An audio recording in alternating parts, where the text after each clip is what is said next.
Salut à tous, comment ça va? J'espère que vous passez une bonne journée ou une bonne soirée.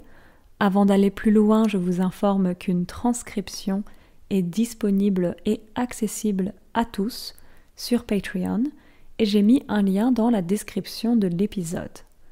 Est-ce que vous avez aimé le dernier épisode avec Irini et Orlan?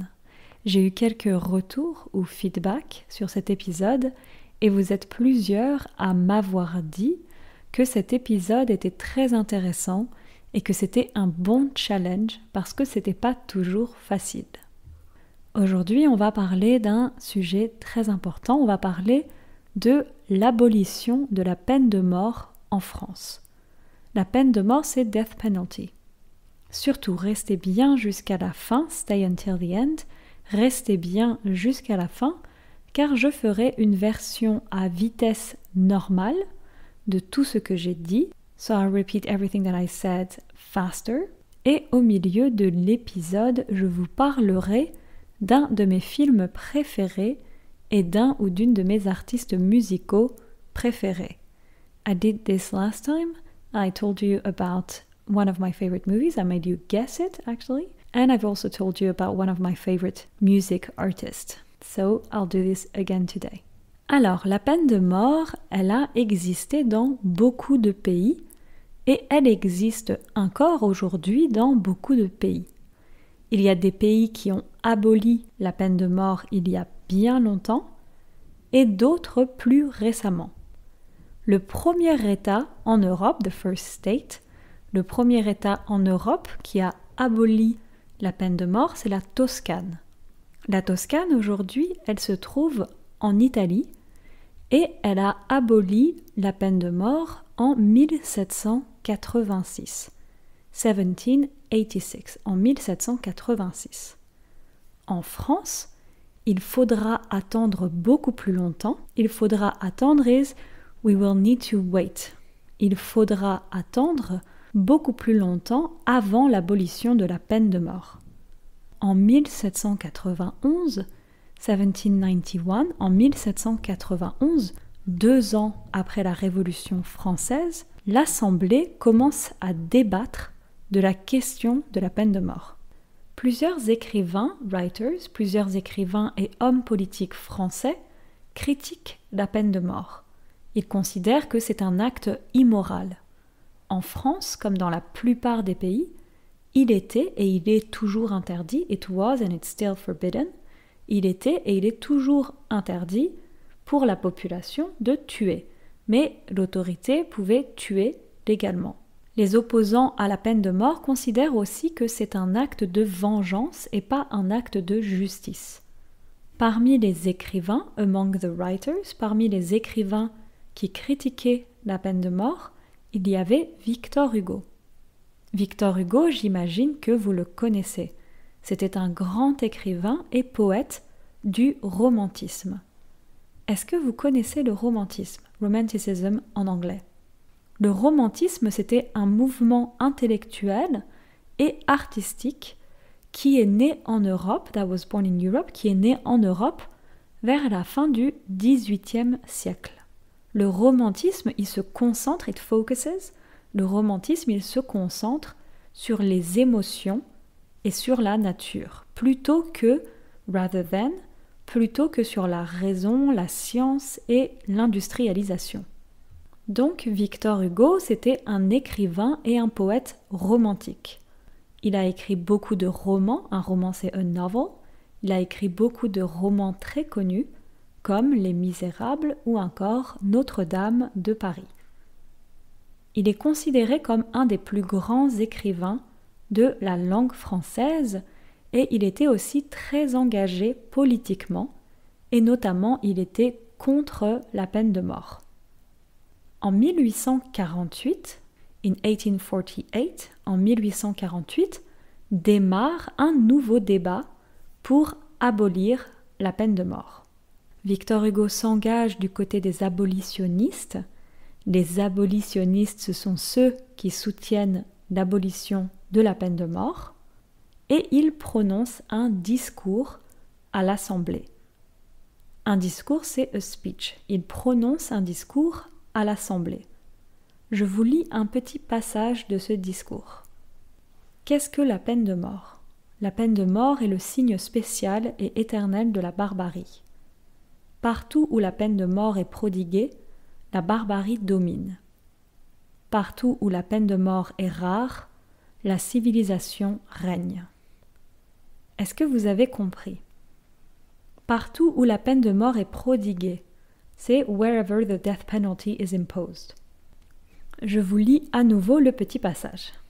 Qu'est-ce que la peine de mort ? La peine de mort est le signe spécial et éternel de la barbarie. Partout où la peine de mort est prodiguée, la barbarie domine. Partout où la peine de mort est rare, la civilisation règne. À l'inverse, à l'opposé, ceux qui soutiennent, those who support, ceux qui soutiennent la peine de mort, ceux qui sont pour la peine de mort, considèrent que la peine de mort est nécessaire pour montrer l'exemple et dissuader la population de commettre des crimes. Au final, il y a un vote à l'Assemblée et l'abolition de la peine de mort est rejetée. À la grande déception, la déception c'est disappointment, à la grande déception des abolitionnistes, dont Victor Hugo. Une des raisons de ce rejet, c'est qu'en 1848, l'Assemblée était très conservatrice. Il y avait beaucoup de députés conservateurs et il y avait aussi beaucoup de crimes en France, surtout à Paris. Donc, l'Assemblée ne voulait pas abolir la peine de mort. Au début du XXe siècle, at the beginning of the 20th century, au début du XXe siècle, le nombre de condamnés à la peine de mort a beaucoup diminué et le président gracie les condamnés. Le président gracie, qu'est-ce que ça veut dire ? Gracie, ça vient du verbe gracier. En anglais, on dit to pardon. En fait, le président de la République en France, il a ce qu'on appelle le droit de grâce. Le droit, c'est the right. Il a le droit de grâce. Le droit de grâce, ça permet au président de réduire ou d'annuler la peine d'un condamné. C'était un droit qu'avait le roi à l'époque de la monarchie. It was a right that the king had at the time of monarchy. C'était un droit qu'avait le roi à l'époque de la monarchie. Et donc aujourd'hui, le président de la République a également ce droit, donc le droit de grâce. Et donc, comme je disais, le nombre de condamnés à la peine de mort avait diminué à cette époque. Et le président graciait les condamnés. Donc les abolitionnistes ont relancé le débat pour l'abolition de la peine de mort. Relancer un débat, c'est to reopen a debate. Ils ont relancé le débat pour l'abolition de la peine de mort. À cette époque, un des grands défenseurs de l'abolition de la peine de mort, c'était Jean Jaurès. Est-ce que vous avez déjà entendu parler de Jean Jaurès ? Jean Jaurès est aussi une grande figure de l'histoire de France. Jean Jaurès, il a participé à la création du Parti socialiste. Do you remember the Parti socialiste? I told you about this party when I did an episode on the presidential candidates. It's a political party that is still existing today. Donc Jean Jaurès, il a participé à la création du Parti socialiste et il a fondé un quotidien qui s'appelle L'Humanité. Vous vous souvenez ce que c'est un quotidien? Do you remember? Est-ce que vous vous souvenez ce que c'est un quotidien? J'avais aussi fait un épisode sur la presse française et j'avais expliqué qu'un quotidien, c'est un journal, un newspaper, c'est un journal qui est publié quotidiennement. Quotidiennement is every day. Quotidiennement, donc tous les jours. Jean Jaurès, il a aussi consacré les dernières années de sa vie à essayer d'empêcher le déclenchement de la Seconde Guerre mondiale. At trying to avoid the outbreak of the Second World War. Donc il a aussi consacré les dernières années de sa vie à essayer d'empêcher le déclenchement de la Seconde Guerre mondiale. Et il a été assassiné en 1914, en 1914, par un étudiant nationaliste. Bref, je pourrais vous raconter encore plein de choses sur Jean Jaurès, mais ça demanderait un épisode entier. Et donc Jean Jaurès était aussi opposé à la peine de mort. Mais il n'a pas réussi, he didn't succeed, il n'a pas réussi à convaincre l'Assemblée et le peuple français. Pourquoi est-ce qu'il n'a pas réussi à convaincre les Français? En fait, à cette époque, donc au début du XXe siècle, la presse populaire et conservatrice montait beaucoup en France. Monter, c'est to rise. La presse populaire et conservatrice montait beaucoup en France. Il y avait de plus en plus de petits journaux ou quotidiens qui parlaient constamment de tous les faits divers qui avaient lieu en France. Avoir lieu, c'est to take place.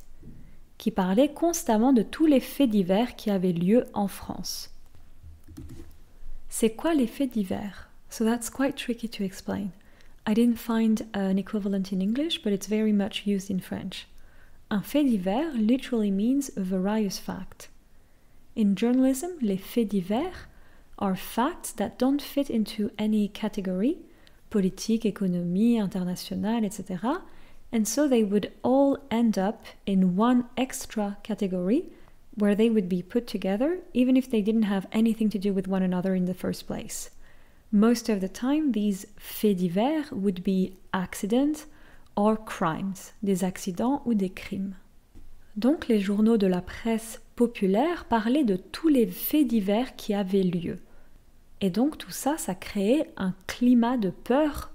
La peur, c'est fear, un climat de peur chez les Français, bien sûr. Et dans ce climat de peur, au début du XXe siècle, un sondage, a poll, un sondage révélait que 74%, 74% des Français étaient en faveur de la peine de mort. Dans les années suivantes, in the next years, dans les années suivantes, les exécutions reprennent. Reprendre, c'est to start again. Les exécutions reprennent et le débat sur la peine de mort n'est plus très animé. Alors, dans quelques instants, on va voir comment l'abolition de la peine de mort a enfin été adoptée en France, mais avant ça, on va faire une petite pause cinéma-musique.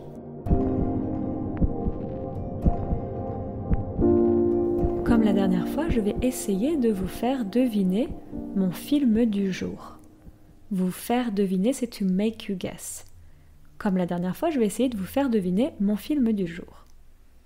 Alors, c'est un film en noir et blanc, c'est un vieux film qui est sorti en 1957. Quand on dit un film est sorti, c'est a movie was released. Donc c'est un vieux film qui est sorti en 1957. C'est un film américain et l'histoire se passe aux États-Unis. Et dans le film, un jeune homme sera potentiellement condamné à mort. Je reste dans la thématique. And it's not a spoil, it's in the synopsis. Est-ce que ça vous dit quelque chose? Le réalisateur du film s'appelle Sidney Lumet et un des acteurs principaux du film s'appelle Henry Fonda. Et il joue le membre d'un jury de 12 personnes. Vous avez deviné, je parlais du film 12 Angry Men. En français, 12 hommes en colère. Être en colère, ça veut dire to be angry. Donc 12 hommes en colère. C'est un très beau film, très puissant, very powerful. C'est un film très puissant qui fait beaucoup réfléchir. That makes you think a lot, qui fait beaucoup réfléchir. To tell you an anecdote, when I watched this movie, I was with some friends and we were thinking, do we really want to watch a black and white movie, un film en noir et blanc from the 50s, des années 50? But then we watched it and at the end we all said, this movie was incredible and we were into the movie from beginning to end.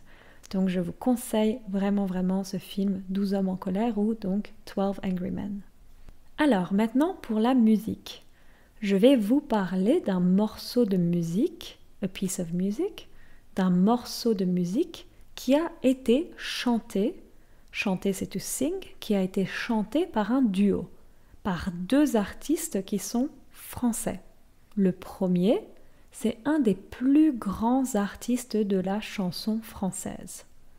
Il était auteur, compositeur, interprète. Auteur, compositeur, interprète, c'est singer-songwriter. Il était auteur, compositeur, interprète, mais il était aussi écrivain, acteur, peintre, painter, peintre et encore plein d'autres choses. Je dis il était, I say he was, je dis il était parce qu'il est décédé dans les années 90. He passed away in the 90s. Il est décédé dans les années 90. Il était très provocateur dans ses textes et il y a souvent eu des polémiques autour de ses chansons. Il a écrit plus de 550 chansons et il a connu un énorme succès en France, mais aussi à l'international, avec des morceaux comme « Je t'aime, moi non plus »,« I love you, neither do I »,« Je t'aime, moi non plus ». Et l'autre artiste de ce duo, c'est une chanteuse, actrice, mannequin, model, mannequin, qui a été une star mondiale et un symbole de l'émancipation des femmes dans les années 60. Elle a tourné avec des grands cinéastes. Elle a tourné donc, she shot. Par exemple, un tournage d'un film, c'est a film shoot. Donc elle a tourné avec des grands cinéastes comme Jean-Luc Godard ou encore Henri-Georges Clouzot. Est-ce que vous avez deviné? Je parlais de Serge Gainsbourg et de Brigitte Bardot. Et la chanson qu'ils ont chantée en duo s'appelle Bonnie and Clyde. Donc c'est une chanson qui parle du célèbre duo de criminels américains Bonnie et Clyde. Cette chanson, Bonnie and Clyde, c'est une de mes chansons françaises préférées. Dans la description de l'épisode, je vous ai mis un lien Spotify avec une playlist. I've put the song that I told you about last time and I'm going to put Bonnie and Clyde and a few other songs from Gainsbourg that I really like. So I'm going to make a little playlist of all the songs that I suggest. Et je me suis dit aussi que ce serait intéressant de vous aider à comprendre les paroles c'est the lyrics, les paroles de Bonnie et Clyde.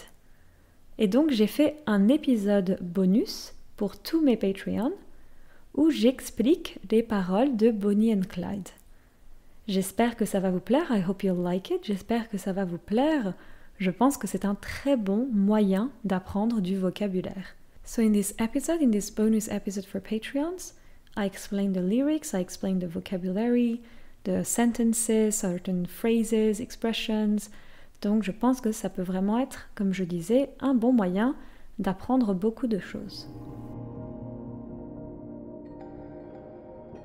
Alors, revenons à notre sujet du jour, la peine de mort.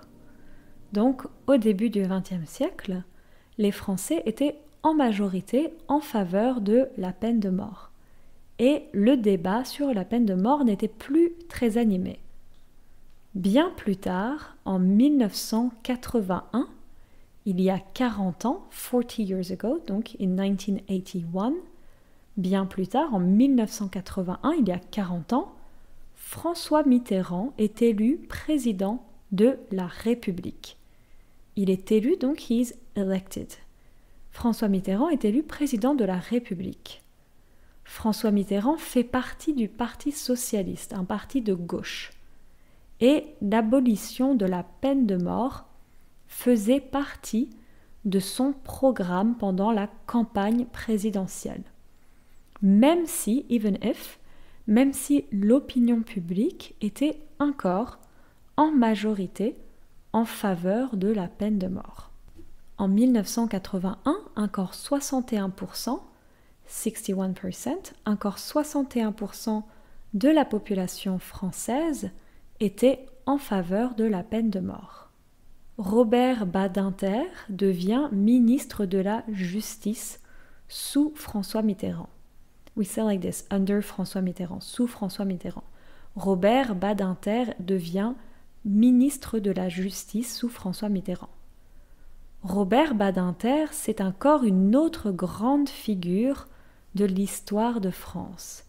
Il est connu pour avoir fortement, strongly, pour avoir fortement défendu l'abolition de la peine de mort. En 1981, Robert Badinter fait une proposition de loi. Une proposition de loi, c'est a bill. Il fait une proposition de loi pour abolir la peine de mort. J'ai l'honneur, au nom du gouvernement de la République, de demander à l'Assemblée nationale l'abolition de la peine de mort en France. Et je voudrais vous faire écouter un autre extrait de ce discours, un autre passage de ce discours.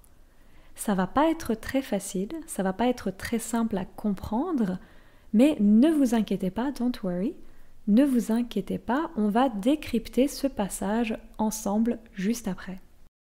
Ceux qui veulent une justice qui tue, ceux-là sont animés par une double conviction. La première est qu'il existe des hommes totalement coupables, c'est-à-dire des hommes totalement responsables de leurs actes. Et la deuxième, c'est qu'il peut y avoir une justice sûre de son infaillibilité, au point de dire que celui-là peut vivre et que celui-là doit mourir. Donc Robert Badinter, il a dit « Ceux qui veulent une justice qui tue, those who want a justice that kills, ceux qui veulent une justice qui tue, ceux-là, donc those, or those here, ceux-là sont animés par une double conviction. Qu'il existe des hommes totalement coupables, so here he shows two convictions that animate these people who are for justice that kills. So first, qu'il existe des hommes totalement coupables, c'est-à-dire des hommes totalement responsables de leurs actes. So here I guess you can understand. And second conviction, et qu'il peut y avoir une justice sûre de son infaillibilité. L'infaillibilité, en anglais, c'est infallibility. Donc, et qu'il peut y avoir une justice sûre de son infaillibilité au point de dire, so much that it can say, au point de dire que celui-là peut vivre, that this one can live, et que celui-là doit mourir, and that this one must die. Donc, je vous relis la phrase. Ceux qui veulent une justice qui tue, ceux-là sont animés par une double conviction, qu'il existe des hommes totalement coupables, c'est-à-dire des hommes totalement responsables de leurs actes, et qu'il peut y avoir une justice sûre de son infaillibilité, au point de dire que celui-là peut vivre et que celui-là doit mourir. Voilà, à méditer. En français, on dit comme ça, à méditer, to meditate, to be meditated. Quelques jours plus tard, le 18 septembre 1981, l'Assemblée nationale vote l'abolition de la peine de mort en France.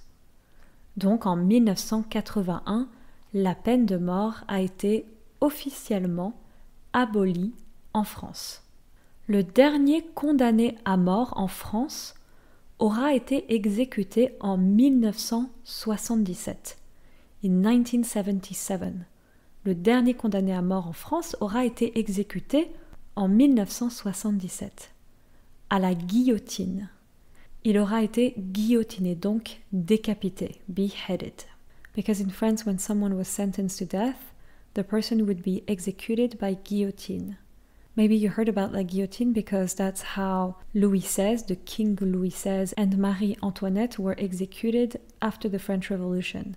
They were beheaded by guillotine, and it was still the way that people were executed in France until the 70s. Donc le dernier condamné à mort en France aura été exécuté en 1977 à la guillotine. Il aura été guillotiné, donc décapité. Donc c'est la dernière personne à avoir été exécutée avant l'abolition de la peine de mort.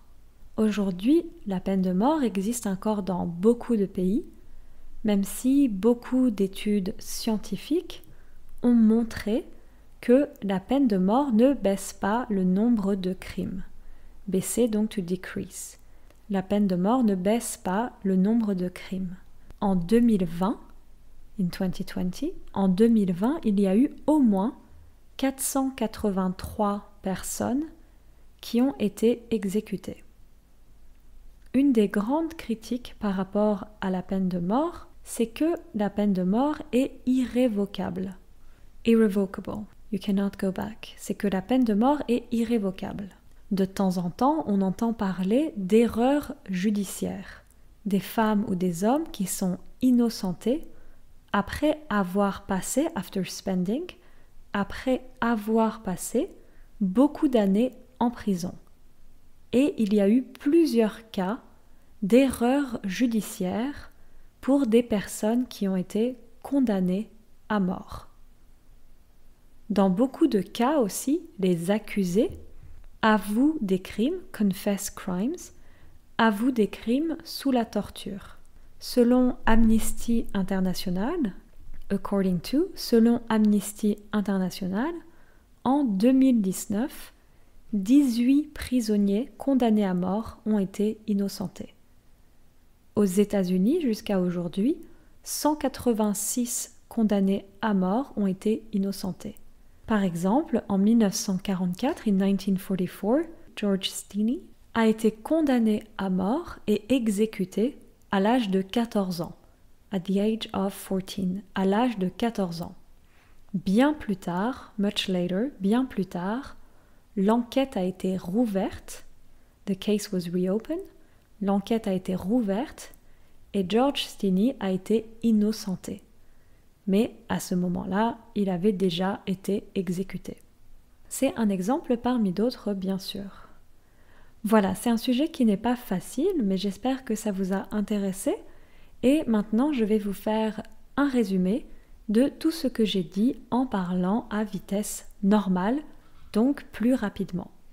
Alors aujourd'hui, on a parlé de l'abolition de la peine de mort. Comme je disais, la peine de mort, elle a existé dans beaucoup de pays et elle existe encore dans beaucoup de pays. Et le premier État en Europe qui a aboli la peine de mort, c'est la Toscane. La Toscane, donc, elle a aboli la peine de mort en 1786. En France, ça a été bien plus tard, c'est bien plus tard qu'on a aboli la peine de mort. Donc en 1791, 2 ans après la Révolution française, l'Assemblée commence à débattre sur la question de la peine de mort. Comme j'expliquais, il y a plusieurs écrivains, il y a plusieurs hommes politiques français qui critiquaient la peine de mort, parce qu'ils considéraient que c'était un acte immoral. Donc c'est immoral de plusieurs manières. Par exemple, en France, comme dans la plupart des pays, il était interdit, et il est toujours interdit pour la population de tuer, mais donc l'autorité pouvait tuer légalement. Les opposants à la peine de mort, ils considéraient aussi que c'était un acte de vengeance et pas un acte de justice. Parmi ces écrivains qui critiquaient la peine de mort, il y avait Victor Hugo.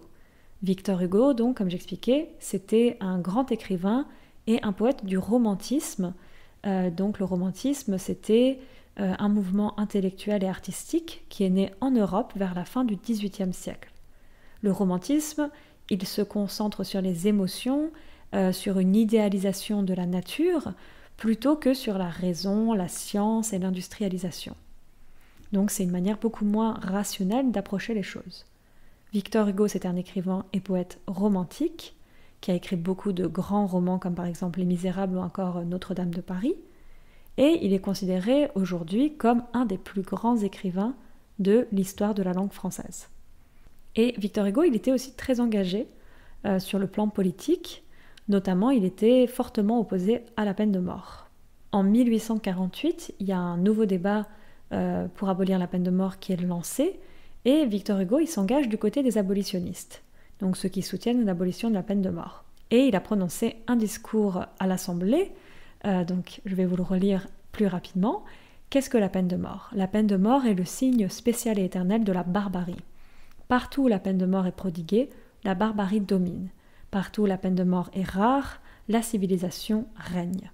A l'inverse, ceux qui soutiennent la peine de mort, ils considèrent que la peine de mort est nécessaire pour montrer l'exemple, pour dissuader la population de commettre des crimes. Au final, il y a eu un vote à l'Assemblée, mais l'abolition n'a pas été adoptée. Elle a été rejetée, et donc, comme je disais, c'était à la grande déception des abolitionnistes comme Victor Hugo. Une des raisons pourquoi l'abolition a été rejetée, c'est qu'en 1848, l'Assemblée, elle était très conservatrice. Il y avait beaucoup de députés conservateurs, et il y avait aussi beaucoup de crimes en France, particulièrement à Paris. Donc l'Assemblée ne voulait pas abolir la peine de mort à cette période. Plus tard, au début du XXe siècle, le nombre de condamnés à la peine de mort a beaucoup diminué et le président gracie les condamnés. Comme j'expliquais, gracie, ça vient du verbe gracier, et donc en fait, le président de la République en France, il a le droit de grâce. Il a le droit de gracier des condamnés. Ça veut dire qu'il peut réduire ou annuler la peine d'un condamné. C'était un droit qu'avait le roi à l'époque de la monarchie. Donc le nombre de condamnés à la peine de mort avait diminué à cette époque, le président graciait les condamnés, et donc les abolitionnistes se sont dit que c'était parfait, c'était le bon moment, le bon timing pour relancer le débat pour l'abolition de la peine de mort. À cette époque, un des grands défenseurs de l'abolition de la peine de mort, c'était Jean Jaurès. Comme je disais, Jean Jaurès, c'était une grande figure aussi de l'histoire de France. Il a participé à la création du Parti socialiste, il a fondé un quotidien qui s'appelle L'Humanité et qui existe encore aujourd'hui. Et comme j'expliquais, donc, un quotidien, c'est un journal qui est publié quotidiennement, donc tous les jours. Jean Jaurès, il a aussi consacré les dernières années de sa vie à essayer d'empêcher le déclenchement de la Seconde Guerre mondiale. Mais il a été assassiné en 1914, donc au début de la Seconde Guerre mondiale, par un étudiant nationaliste. Donc Jean Jaurès, il était fortement aussi opposé à la peine de mort, mais il n'a pas réussi à convaincre l'Assemblée et le peuple français. Comme j'expliquais à cette époque, au début du XXe siècle, la presse populaire et conservatrice montait beaucoup en France. Il y avait de plus en plus de petits journaux qui parlaient constamment de tous les faits divers qui avaient lieu en France. Et j'expliquais, les faits divers, ce sont donc des faits qui ne rentrent dans aucune catégorie, comme la catégorie politique, économique, internationale, nationale, etc. C'était donc des faits qu'on présentait dans une autre rubrique ou dans une autre catégorie et qu'on mettait un peu ensemble, même s'ils n'avaient pas forcément de lien entre eux. Et ces faits divers, c'était surtout des accidents ou des crimes. Donc les journaux de la presse populaire parlaient de tous ces faits divers, donc beaucoup de crimes qui avaient lieu en France. Tout ça, bien sûr, ça créait un climat d'anxiété, un climat de peur chez les Français. Et donc, dans ce climat de peur, au début du XXe siècle, un sondage a révélé que 74% des Français étaient en faveur de la peine de mort. Dans les années suivantes, les exécutions reprennent et le débat sur la peine de mort n'est plus très animé. C'est bien plus tard, en 1981, donc il y a 40 ans, que François Mitterrand a été élu président de la République, donc il faisait partie du Parti socialiste, un parti de gauche, et qu'il a relancé le désir d'abolir la peine de mort. Parce que donc l'abolition de la peine de mort, ça faisait partie de son programme politique pendant la campagne présidentielle. C'était pas une décision qui le rendait très populaire, parce qu'à cette époque, l'opinion publique était encore en majorité en faveur de la peine de mort. Les sondages de l'époque, donc en 1981, montraient que 61% de la population française était encore en faveur de la peine de mort. François Mitterrand il choisira Robert Badinter comme ministre de la Justice, et Robert Badinter, comme j'expliquais, c'est également une grande figure de l'histoire de France, parce qu'il est très connu pour avoir fortement défendu l'abolition de la peine de mort. En 1981, Robert Badinter, il fait une proposition de loi pour abolir la peine de mort. Je vous ai fait écouter 2 petits extraits, et donc je vais vous relire le deuxième extrait parce que c'est un extrait qui était quand même un peu complexe et intéressant quand même à essayer de comprendre. Robert Badinter, il disait « Ceux qui veulent une justice qui tue, ceux-là sont animés par une double conviction qu'il existe des hommes totalement coupables, c'est-à-dire des hommes totalement responsables de leurs actes, et qu'il peut y avoir une justice sûre de son infaillibilité, au point de dire que celui-là peut vivre et que celui-là doit mourir. Quelques jours plus tard, donc le 18 septembre 1981, l'Assemblée nationale vote l'abolition de la peine de mort. La peine de mort est officiellement abolie et comme je disais, le dernier prisonnier qui a été condamné à mort, qui a été exécuté en France, il aura été exécuté en 1977 à la guillotine, donc décapité. J'expliquais que aujourd'hui la peine de mort existe encore dans beaucoup de pays, même si beaucoup d'études scientifiques ont montré que la peine de mort ne baisse pas le nombre de crimes. Et je disais que apparemment dans plusieurs pays, c'est même l'effet inverse qui a été observé. En 2020, il y a au moins 483 personnes qui ont été exécutées. Et bien sûr, une des grandes critiques contre la peine de mort, c'est que la peine de mort est irrévocable. On ne peut pas revenir en arrière. De temps en temps, on entend parler d'erreurs judiciaires, des hommes ou des femmes qui sont innocentés après avoir passé beaucoup d'années en prison, et c'est également le cas pour des condamnés à mort. Il y a eu plusieurs cas d'erreurs judiciaires pour des personnes qui ont été condamnées à mort. Donc qui ont été condamnées à mort et après elles ont été innocentées. Dans beaucoup de cas également, les accusés avouent des crimes sous la torture. Selon Amnesty International, en 2019, 18 prisonniers condamnés à mort ont été innocentés. Aux États-Unis, jusqu'à aujourd'hui, c'est 186 condamnés à mort qui ont été innocentés. Et je donnais l'exemple de George Stinney en 1944, qui a été condamné à mort et exécuté à l'âge de 14 ans. Et bien plus tard, l'enquête a été rouverte et George Stinney a été innocenté. Mais bien sûr, à ce moment-là, il avait déjà été exécuté depuis longtemps. Voilà, j'espère que c'était pas trop compliqué, trop lourd comme sujet. C'est un sujet qui est pas très facile, mais je pense que c'est un sujet quand même assez important. Et j'espère que ça vous a plu. Je vous dis à la prochaine. Ciao, ciao!